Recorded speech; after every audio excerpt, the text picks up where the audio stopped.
Canada जाना चाहते हैं तो आपको एक भी पैसा अगर आपके बैंक में नहीं है तो कोई प्रॉब्लम नहीं है, there is no problem. Canada की रिफ्यूजल पता क्यों आती है? गलत कोर्स चूज करने के लिए। अगर कोर्स गलत चूज कर लिया है तो कनाडा का वीजा रिफ्यूज समझो। आइल्स में तो 6 ओवरऑल बैंड भी है ना, चाहे आप 10+2 पास है, चाहे ग्रेजुएट है, 6 ओवरऑल पे भी आप वीजा अप्लाई कर सकते हैं। कनाडा आज 2024 में एक अकेली ऐसी कंट्री बची है जहां पर पढ़ाई करने के बाद बच्चे को पीआर मिल जाती है।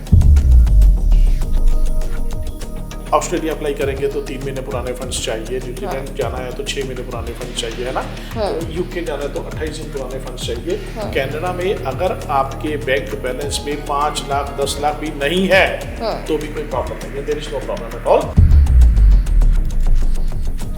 2 साल की अगर आपने कोई भी स्टडी करी है, चाहे डिप्लोमा की है, डिग्री करी है या मास्टर्स डिग्री करी है या कुछ भी है जी, तो 2 साल की स्टडी के बाद आपको 3 साल का पोस्ट स्टडी डॉक्टर मिलता है। क्या नहीं है कनाडा के पास? आर्टिफिशियल इंटेलिजेंस से लेकर मेटावर्स से लेकर हर एक चीज तक कनाडा ने अपने कोर्स जो है वो इंट्रोड्यूस कर दिए हैं। चाहे बच्चा मेडिकल साइंस का है, कॉमर्स का है, आर्ट्स का है, हर प्रोफाइल के लिए अलग अलग जो कोर्सेज हैं बच्चे के लिए अवेलेबल है। नमस्कार, सत श्री अकाल। आप देख रहे हैं प्रोग्राम बात विदेश की, जहां 2024 के पहले एपिसोड में हम बात करेंगे लोगों की सबसे मनपसंद कंट्री कनाडा की। सो एक्सपर्ट से बात करते हैं इस बारे में। हमारे साथ मौजूद हैं Nitin Chawla ji, Capri education and immigration services से। नमस्कार सर। नमस्कार मैम। सो सर, एपिसोड पहले में सबसे पहले आज बात करेंगे कनाडा की। हमेशा कनाडा जो है लोगों की फर्स्ट चॉइस, फर्स्ट प्रायोरिटी रहा है। पहले तो क्यों, आखिर कनाडा ही लोग क्यों सबसे ज्यादा चूज करते हैं? देखिए मैम, ऐसा है कि अलग अलग कंट्री में पढ़ाई करने के लिए बच्चे को अलग अलग फैसिलिटीज दी जाती है जी। पढ़ाई करने के बाद भी अलग अलग उसके पॉइंट्स मिलते हैं। कनाडा आज 2024 में एक अकेली ऐसी कंट्री बची है जहां पर पढ़ाई करने के बाद बच्चे को पीआर मिल जाती है। हालांकि इस लिस्ट में ऑस्ट्रेलिया भी है, इस लिस्ट में न्यूजीलैंड भी है, लेकिन अगर टॉप प्रायोरिटी देखेंगे तो कनाडा एक अकेली कंट्री बचेगी जिसमें अभी भी पीआर के चांसेस आर वेरी हाई। 99-98% बच्चे को पीआर मिल जाती है पढ़ाई पूरी होने के बाद। This is the only reason कि बच्चों की जो फर्स्ट चॉइस है वो शुरू से ही कनाडा है। और दूसरी बात ये है कि Canada is a second home to the people. India से कनाडा में जितने ज़्यादा लोग सेटल्ड हैं, अगर आप कल्चर की भी बात करें तो वहाँ पर Indian culture is very common culture. Punjabi culture ले लीजिए, गुजराती कल्चर है, साउथ इंडियन कल्चर है, तो every type of culture is there. अब it is not limited to one particular country. Canada is a multi cultural country, तो इस वजह से हम हमारे भाषा, हमारा फूड, हमारी लैंग्वेज, हमारे कपड़े, हर चीज़ें वहाँ पर मिल जाती हैं। तो दैट इज़ वाई कनाडा जो है वो फर्स्ट प्रेफरेंस है। वहाँ जाने के बाद कभी बच्चे को ये फील नहीं होता, कभी रियलाइज नहीं होता कि मैं अलग देश में हूँ। कनेक्ट कर लेते हैं लोग वहाँ जाके।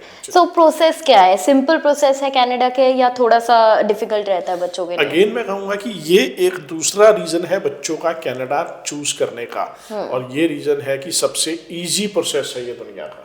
Okay, easiest one. तो प्रोसेस में क्या होता है कि सबसे पहले हम बच्चे की ऑफर लेटर मंगवाते हैं, कॉलेज या यूनिवर्सिटी जिसमें बच्चा पढ़ने जाता है। उसके बाद हम लोग बच्चे का मेडिकल करवाते हैं। मेडिकल होने के बाद हम लोग क्या करते हैं कि बच्चे की फीस जमा करवाते हैं 1 साल की, जो भी उसकी फीस है, अप्रॉक्सीमेटली $18-20 फीस होती है 1 साल की, वो जमा करवाई जाती है।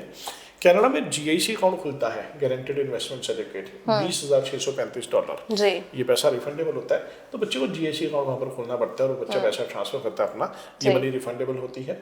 उसके बाद बच्चे का फाइल एम्बेसी में लग जाती है, बायोमेट्रिक्स बच्चे के होते हैं, वीएफएस में जाके उसका वीजा आ जाता है। तो डॉक्यूमेंटेशन बहुत कम है, स्टेप बाय स्टेप सारा प्रोसेस है। सो एलिजिबिलिटी क्या रहती है सर बच्चों के लिए, स्टूडेंट्स के लिए? कनाडा में स्टडी करने के लिए वैसे तो देखिए किसी भी देश में पढ़ने के लिए 60% मिनिमम मार्क्स है। कनाडा की बात करें तो 55% भी अगर आपके ओवरऑल मार्क्स हैं तो भी आप एलिजिबल हैं कनाडा में पढ़ने के लिए, पहली बात तो। ओके। दूसरी बात आ गई इंग्लिश लैंग्वेज की रिक्वायरमेंट। आप आइल्स का एग्जाम दे दो, पीटी का दे दो या टॉफल का दे दो, तीनों एग्जाम एक्सेप्टेबल हैं।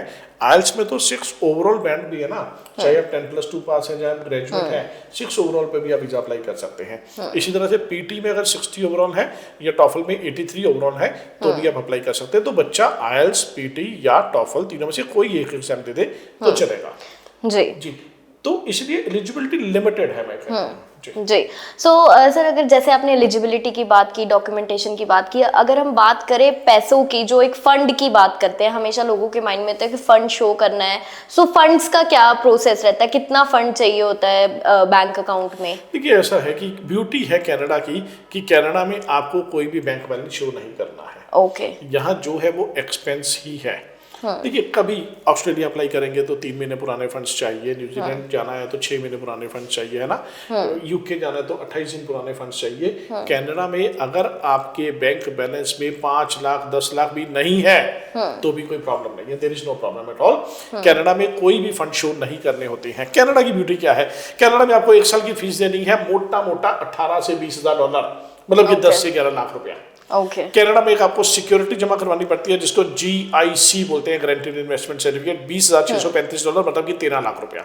अब ये पैसा वहां जाके आपको वापस मिल जाएगा इंस्टॉलमेंट में। गवर्नमेंट कहती है कि कुछ भी शो ना करो, आपके पास पैसे हैं तो भी ठीक है, नहीं है तो भी ठीक है, ये सारा पैसा आपको डिपॉजिट करना है वीजा आने से पहले। तो लगभग 24 से 25 लाख रुपए का बच्चे का खर्चा है। ये 25 लाख रुपए का खर्चा होने के बाद बच्चा फाइल लगा देता है। अगर अनफॉर्चुनेटली वीजा नहीं आता तो दिस मनी इज 100% रिफंडेबल, क्योंकि सिर्फ गवर्नमेंट कॉलेज या यूनिवर्सिटीज में हम लोग डील करते हैं, तो गवर्नमेंट कॉलेज और यूनिवर्सिटी में पैसा सेफ है। ये GIC का पैसा वो भी बैंक में पड़ा है ना, सिक्योरिटी वाइज सेफ है, secured, one of the most secured countries ever, one of the most secured process ever.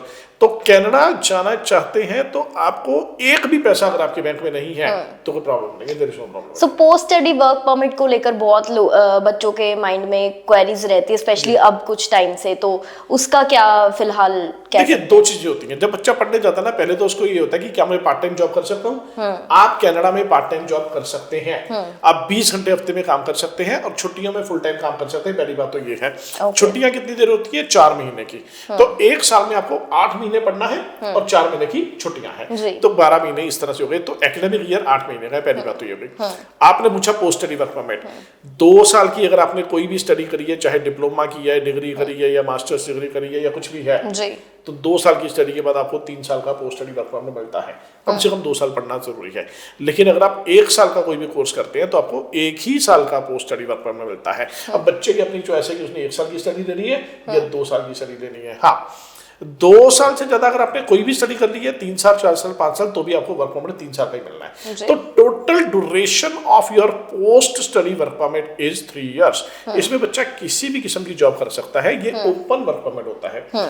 जैसे किसी ने मेडिकल साइंस की स्टडी करी है लेकिन जॉब उसको सेल्स की मिल रही है, नो प्रॉब्लम एट ऑल, किसी किस्म की दिक्कत नहीं है। ओपन वर्क परमिट में आप कोई भी जॉब करिए, कोई भी काम करिए, गवर्नमेंट अलाउ करती है आप। तो कोर्सेज की सर बात कर लें, अगर जैसे आपने बताया पोस्ट स्टडी वर्क परमिट तो रहता है, तो कोर्सेज की अवेलेबिलिटी भी उतनी ही ज्यादा रहती है जो बच्चे जाना चाहते हैं? हाँ, होता क्या था कि पहले 2-3 साल, जैसे 2022-23 में, क्योंकि बहुत ज्यादा नंबर ऑफ स्टूडेंट होने की वजह से ज्यादातर कोर्सेज मिल नहीं पाते थे इंटेक के हिसाब से, क्योंकि 3 इंटेक होते हैं कनाडा में, जनवरी, मई एंड सितंबर।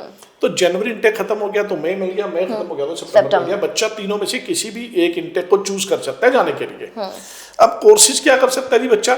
10+2 पास बच्चा 2 साल का डिप्लोमा कर सकता है, 3 साल का एडवांस डिप्लोमा कर सकता है या 4 साल की बैचलर्स डिग्री कर सकता है। अब ये बच्चे की अपनी चॉइस है कि उसने 2 साल का डिप्लोमा करना है, 3 साल का एडवांस डिप्लोमा करना है या 4 साल की बैचलर डिग्री करनी है, क्योंकि उसके बाद उसको 3 साल का ही पोस्ट स्टडी वर्क परमिट मिलना है। अब जो बच्चा ग्रेजुएट है वो 1 साल का पीजी डिप्लोमा कर सकता है, 2 साल का पीजी डिप्लोमा कर सकता है, तो 2 साल की मास्टर्स कर सकता है। इवन जो बच्चा ऑलरेडी इंडिया में पोस्ट ग्रेजुएट है वो भी जाके पीजी डिप्लोमा प्रोग्राम कर सकता है। तो ग्रेजुएट वाला बच्चा अगर 1 साल पढ़ ले तो भी वो एलिजिबल हो जाता है वर्क परमिट के। लेकिन +2 वाले बच्चों को कम से कम 2 साल पढ़ना जो है वो जरूरी है। अवेलेबिलिटी ऑफ कोर्स रहती है वहां पर, ऐसा कुछ नहीं है? हमेशा अवेलेबल होते हैं कोर्सेज। आजकल थोड़े से इजीली अवेलेबल इसलिए है क्योंकि अब नंबर ऑफ कॉलेजेस बढ़ चुके हुए हैं। पहले बड़े कॉलेजेस लिमिटेड होते थे किसी टाइम पे, पब्लिक कॉलेजेस बढ़ चुके हुए हैं, यूनिवर्सिटीज बढ़ चुकी हैं, नंबर ऑफ कोर्सेज बहुत ज्यादा बढ़ चुके हैं। पहले सीमित था सिर्फ बिजनेस मैनेजमेंट तक, IT तक। अब क्या नहीं है कनाडा के पास, आर्टिफिशियल इंटेलिजेंस से लेकर मेटावर्स से लेकर हर एक चीज तक कनाडा ने अपने कोर्सेज जो है वो इंट्रोड्यूस कर दिए हैं। चाहे बच्चा मेडिकल साइंस का है, कॉमर्स का है, आर्ट्स का है, हर प्रोफाइल के लिए अलग अलग जो कोर्सेज हैं बच्चे के लिए अवेलेबल हैं। So any advice to the students जो कनाडा जाना चाहते हैं? देखिए, कनाडा जाने वाले बच्चे सबसे पहले तो आइल्स से ना डरें, आइल्स का एग्जाम जरूर दें और 6 ओवरऑल बैंड लें।